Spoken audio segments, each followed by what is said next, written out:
नमस्कार, आप देख रहे हैं सबसे बड़ा सवाल। मैं हूं परवीन शेख। आई लव मोहम्मद विवाद ने यूपी में हिंसा भड़का दी। इसी कड़ी में बरेली में जुमे की नमाज के बाद जमकर बवाल हुआ, जिस पर पुलिस पर पत्थर भी फेंके गए, जिससे 10 पुलिस वाले जख्मी हो गए। बरेली हिंसा में मौलाना तौकीर रजा को गिरफ्तार किया गया है। सुरक्षा कारणों से मौलाना को सीतापुर जेल भेजा गया है। पुलिस ने तौकीर रजा समेत 8 आरोपियों को गिरफ्तार कर जेल भेजा। सीएम योगी आदित्यनाथ के आदेश के बाद यूपी पुलिस ने ताबड़तोड़ कार्रवाई शुरू कर दी है। इधर बरेली हिंसा और मौलाना तौकीर रजा की गिरफ्तारी के बाद इंटरनेट सेवाएं भी बंद कर दी गई हैं। पुलिस तौकीर रजा को हिंसा का मास्टरमाइंड मान रही है।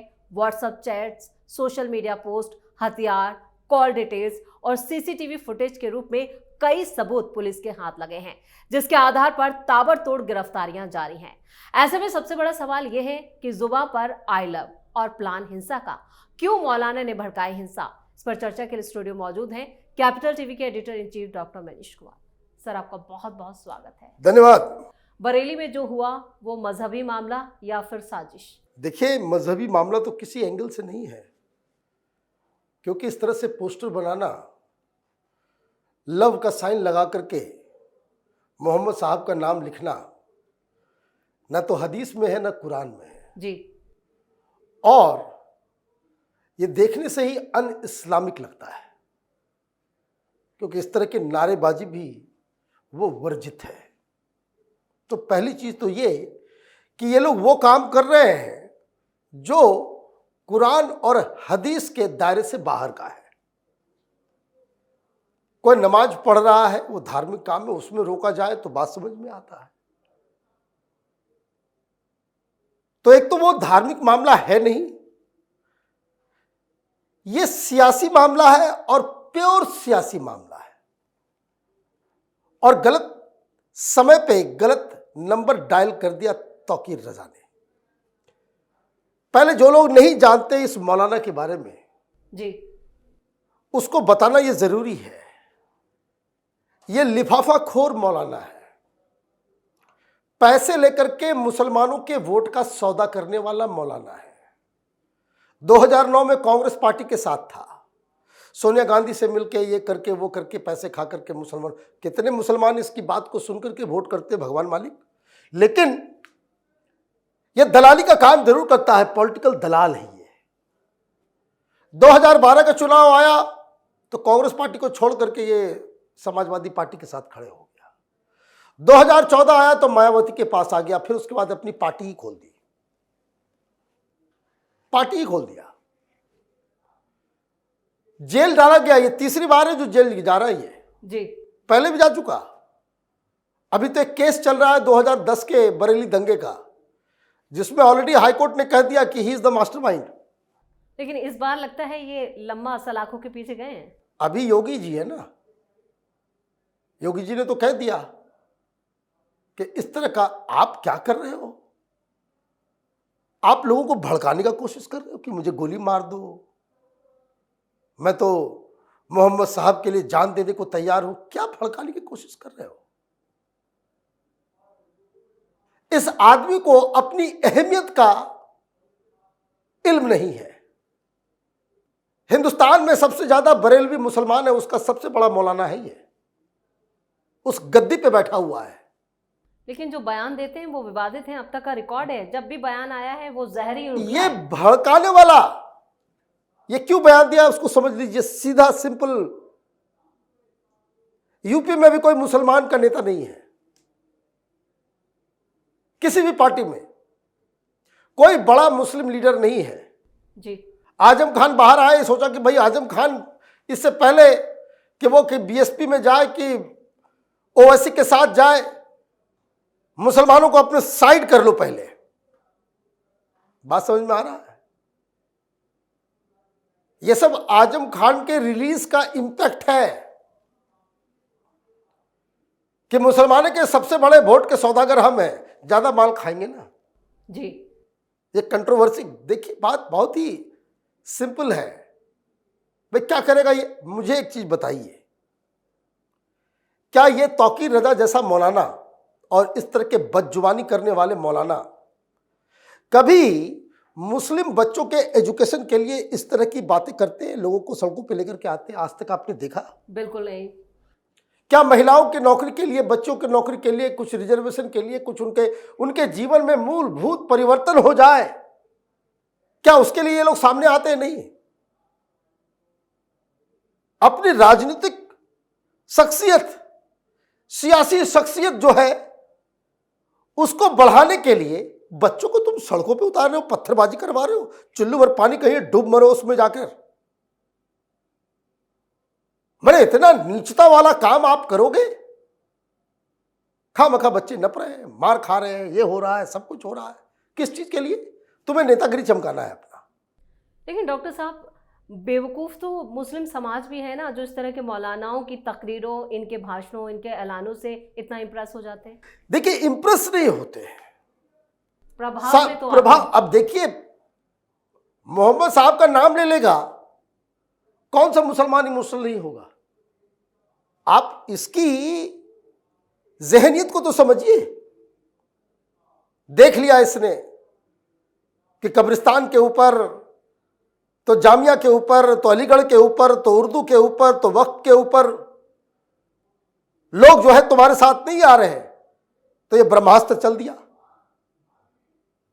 कि ये मौका है। भाई मुझे तो समझ में नहीं आ रहा बाकी मौलानाओं को क्या हो गया है। ये फिरंगी माल को सामने आकर के बताना चाहिए, भाई हम लोगों को उतना ज्ञान नहीं है। आप बताओ कि भाई इस तरह का जो पोस्टर प्रचार निकल रहा है, क्या ये जायज है? हर छोटी छोटी चीज में देवबंद वाले जो है निकाल देते हैं फतवा। लेकिन इस बार जुबानें सिली हुई हैं। तो कोई पूछे जा करके ना भाई कि क्या पोस्टर बनाना जायज है? जो पोस्टर लेकर के घूमा जा रहा है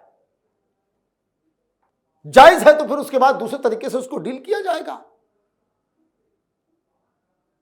आप यहां तमाशा करो एक आदमी को, इसलिए देखिए कोई कुछ नहीं बोल रहा, क्योंकि सबको मालूम है कि खेल कर रहा है।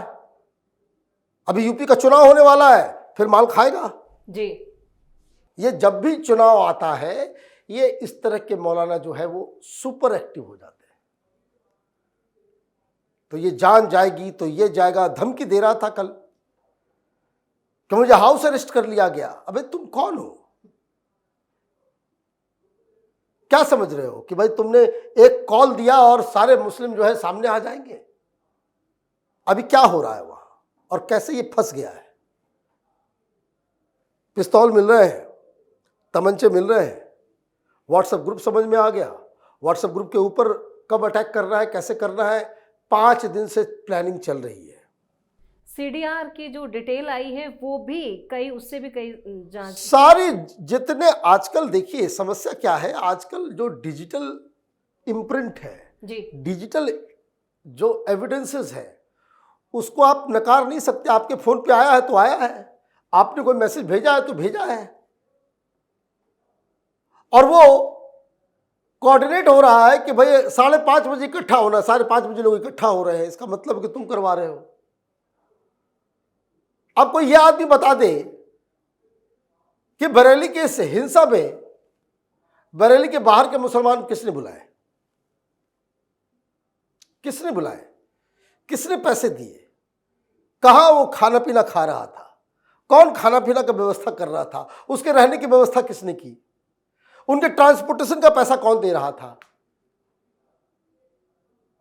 ये तो दूध का दूध पानी का पानी हो जाएगा। इनको करनी है राजनीति। चुनाव आ रहा है, जैसा कि मैंने बताया कि देख रहा है कि भाई ये बिहार में आकर के हैदराबाद से आदमी आया और बिहार में जो है लीडर बन गया, 5-5 सीटें जीत गया। हम तो सड़े हुए बेवकूफ आदमी हैं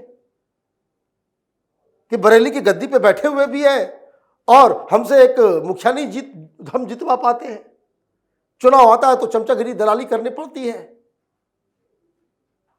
तो ये गलत जगह नप गए हैं। रात भर पुलिस जो है ढूंढ ढूंढ के लोगों की ठुकाई कर रही है, क्योंकि मुख्यमंत्री ऐसे हैं कि उन्होंने कह दिया भाई उपद्रव को बर्दाश्त नहीं करेंगे, हिंसा बर्दाश्त नहीं होगा और होना भी नहीं चाहिए।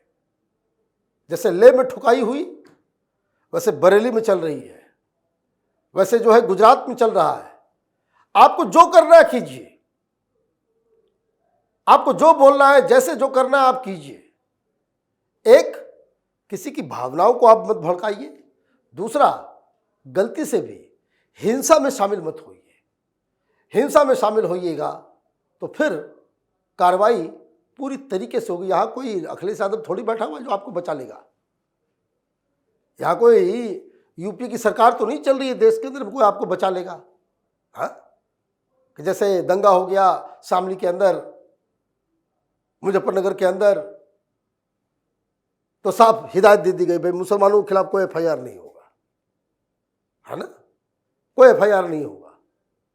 यहाँ ममता बनर्जी तो है नहीं, यहाँ योगी आदित्यनाथ है, वो दूध का दूध पानी का पानी। प्रोटेस्ट करना है कीजिए। समाजवादी पार्टी, वो कौन है? वो जो कभी चले गए ऊपर, राणा की बेटी मुनव्वर राणा की बेटी है, वो समाजवादी पार्टी की लीडर है, वो नेशनल स्पोक्स पर्सन है, वो भी भड़का रही है। अब आपको मुसलमानों का वोट चाहिए, मुसलमानों के वोट के लिए आप कुछ भी कर देते हो। और जब इस तरह का पंगा फंसता है, राहुल गांधी विदेश भाग जाता है, अखिलेश यादव चुप हो जाता है। भाई क्यों भाई? भाई मुसलमानों के लीडर बनते हो ना, तो ऐसे क्रिटिकल मूवमेंट में आपके लीडरशिप की दरकार है या नहीं है? ये तमाशाबीन होना है। तो ये कहानी तो अभी शुरुआत हुई है, क्योंकि जो एविडेंसेस आ रहे हैं, जिस तरह की जानकारी आ रही है, जिस तरीके की प्लानिंग थी, जिस तरह से ऑर्गेनाइज किया गया, ये तौकीर रजा, ये तो लंबे समय के लिए नप गया है। डॉक्टर साहब, इस तमाम जानकारी के लिए और सटीक विश्लेषण के लिए आपका बहुत बहुत धन्यवाद। धन्यवाद। तो बरेली में जो हुआ उसने एक बार फिर विपक्ष की राजनीति पर सवाल खड़े कर दिए हैं। वहीं योगी के राजधर्म ने प्रदेश में फिर से उसे पूरी तरह से बचा लिया। यानी योगी जब तक यूपी में है तब तक हिंसा करने वालों का इलाज होता रहेगा। अभी जस्ट शुरुआत हुई है, एक एक करके दंगाइयों को निपटाया जाएगा और जो दंगा किया गया है उसकी कीमत भी वसूली जाएगी। यानी बुलडोजर भी तैयार कर लिए गए हैं, चप्पे चप्पर पर पुलिस का साया है और साथ ही साथ जो सीसीटीवी फुटेज सामने आ रही है उससे सभी जो दंगाई हैं उनके घरों पर दबिश भी दी जा रही है। 2000 एफआईआर दर्ज की गई है। इससे अंदाजा लगाया जा सकता है कि योगी सरकार कितनी बड़ी कार्रवाई करने वाली है। इस खास शो में इतना ही। वीडियो कैसा लगा कमेंट करके अपनी राय जरूर दें। वीडियो को लाइक करें, शेयर करें और कैपिटल टीवी को सब्सक्राइब जरूर करें। धन्यवाद।